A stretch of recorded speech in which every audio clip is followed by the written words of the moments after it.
আমি আছি এখন মাইলিলং ভিলেজ, মেঘালয়ের মাইলিলং ভিলেজের কাছে যে সিঙ্গেল রুট ব্রিজটা আছে। দেখো, একটা ব্রিজ দেখতে পাচ্ছ, সিঙ্গেল রুট ব্রিজ হচ্ছে এটা। Single root bridge, single root living root bridge হচ্ছে মানে কি, গাছের যে শেকড় হয় সেই শেকড়গুলোকে বেঁধে বেঁধে দিয়ে এই একটা ব্রিজ তৈরি করেছে। আর এটা 200 বছর পুরনো হচ্ছে, মানে 200 বছর ধরে শিকড়গুলো এইরকমভাবে শক্ত মোটা, যেরকম গাছের কাণ্ড হয় সেই রকমভাবে তো হয়ে গেছে, হয়ে একটা ব্রিজ ফর্ম করেছে। সেই ব্রিজ দিয়ে হাজার হাজার লোক যাচ্ছে আর আসছে।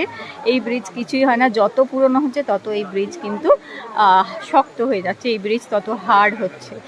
আর বর্ষা রোদ সব কিছু লেগে একদম, যেটা ইট কংক্রিট কিংবা পাথরের কিংবা লোহার ব্রিজ না, এটা অরিজিনাল লিভিং রুট ব্রিজ হচ্ছে, মানে জীবন্ত শিকড়ের যেটা হচ্ছে ব্রিজ।